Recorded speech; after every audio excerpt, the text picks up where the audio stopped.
Hello and welcome everyone, it is me the Laval, also known as the Power To-Do List, back for you on a very special occasion. Payne 96 has kind of finally done it. He hit 1000 days of waiting for Volcanic support, and Payne, if you're seeing this, I just think that your journey as a whole is something very inspiring.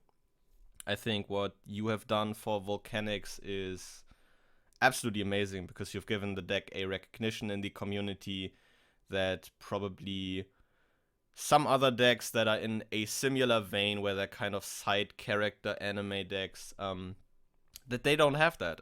But you've given Volcanics that with your dedication to your deck and your love for your deck. And I think that definitely is something a lot of people can aspire and look up to. And yeah, I do salute you, good sir. Keep on your journey. May your scatter shots never miss and your Doomfire carry on. But with this out of the way, I think we will be talking about Volcanics. This is kind of a more burn-focused list. I threw together not really threw together. I just kind of swapped out the cards from like my normal list. Starting off the main deck is of course Volcanic Doomfire. I always thought this thing was really cool because the summoning condition was very unique, because you can only special summon this by sending a face-up Tri-Blaze Accelerator to the graveyard. And, you know, let's take a quick moment to talk about the Blaze Accelerators. The normal Blaze Accelerator lets you target a monster your opponent controls, send a Pyro with 500 or less attack from hand to grave, and destroy the target. But you cannot conduct your battle phase, which was kind of the OG thing for Volcanics. You know, you trade your battle phase for removal and burn. And you can tribute the original Blaze Accelerator for a Tri-Blaze Accelerator, which you can activate by sending a, face-up Blaze Accelerator to the grave, and you can send a Pyro-type monster from hand to grave to destroy a monster your opponent controls and burn your opponent for 500, and also locks you out of the battle phase. So that was kind of the thing. And Doomfire on its own is kind of cool, I have to say. During your opponent's battle phase, every monster your opponent controls has to attack Doomfire. And if Doomfire destroys a monster by battle, all monsters your opponent controls get destroyed, and you burn your opponent for 500 for each monster destroyed by this effect. Doomfire is a house. I have to say that. This is probably one of the coolest boss monsters in Yu-Gi-Oh! History. Alongside that, keeping with the burn theme, we are playing 2 Cataclysmic Scorching Sunburner. You can special summon this from your hand if a fire monster you control is destroyed by battle or card effect, and burn your opponent for half the attack points of one of the destroyed monsters. Kind of, really neat to close out some games and sometimes, and also a neat body that enables some rank 8s. A Volcanic Rocket. This is probably one of the best archetype searchers, because on summon, being able to add any Blaze Accelerator card, being that a Blaze Accelerator or a Tri-Blaze Accelerator or the retrained Blaze Accelerator Reload, is really powerful. Especially when you consider that this triggers on any type of summon. The best Volcanic card that is not a Volcanic card, Royal Firestorm Guards. When this is normal summoned, you target 4 Pyros in your graveyard, shuffle all 4 in the deck, draw 2. Essentially giving you a pot of avarice for your scatter shots. Which is really important because you want those scatter shots back in the deck so you can nuke your opponent's board again on a following turn. Playing 2 Volcanic counters, again, this is probably a bit more burn-focused. Counter is probably not the most optimal choice, but counter can leave your opponent in a few tough spots where you have a counter in grave and your opponent cannot attack you because the counter would finish the game. Because counter says when you take battle damage while it's in your grave, you banish it from the grave, and if there's a fire monster except Volcanic counter in your grave, you inflict damage to your opponent equal to the amount of battle damage you took. Kinda cool. Also gives you extra munition for your Blaze Accelerators because it's 300 attack.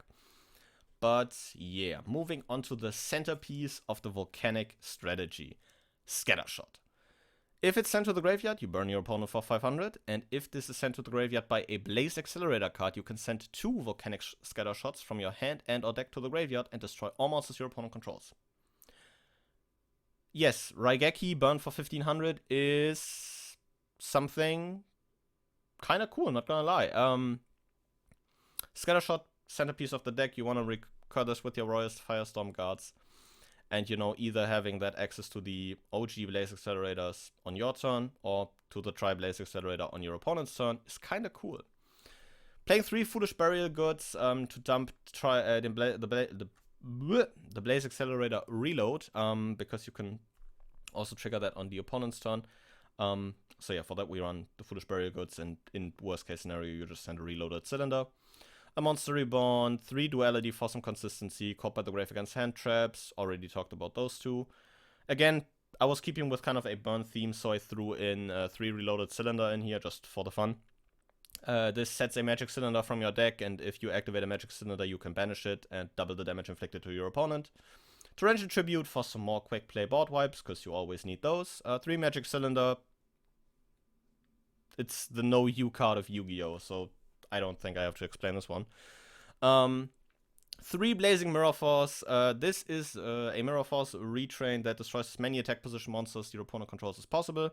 And if you do, first you take damage equal to half their combined attack, and then your opponent takes damage equal to half their combined attack. And with some, you know, Scattershot Burn, some cylinders in here, you can definitely close out a game with this.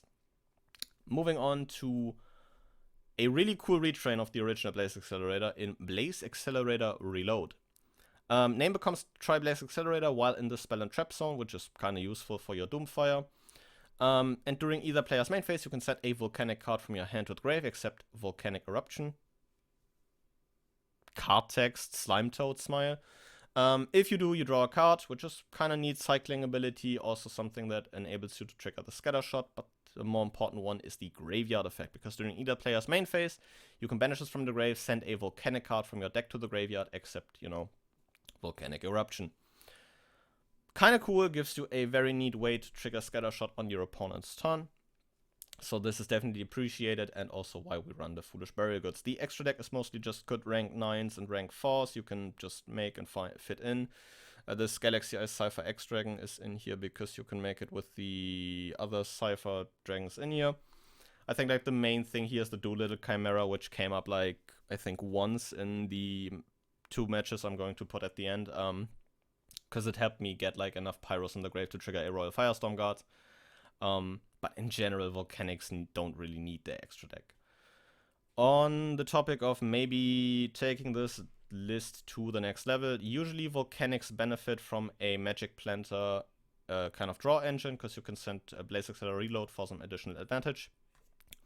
Manhunt is also kind of a good card if you are going that way, because it gives you an additional continuous trap. I am not going to endorse you running Floodgates. That will probably see itself cut out, damn. But, you know, any continuous trap that you may be able to think of works well with, you know, the usual Magic Planter setup for your consistency. Pot of Extravagance is mentioned, you don't need the extra deck really. So you can probably run this for your consistency as well. And, you know, the Solemn Brigade is always there when you need it. So those are probably the option to maybe take this into a more competitive direction. But with all this out of the way, again, Payne, if you're seeing this, not only huge thank you for watching, but also, again, hats off to you, sir. You showed a great bit of perseverance and dedication to your deck in those 1000 days. And I hope in the near future, Konami will finally give you the Volcanic support that you deserve. But with that, I will leave you guys with some replays. So thank you very much for watching, and I will see you guys again next time. But until then, goodbye.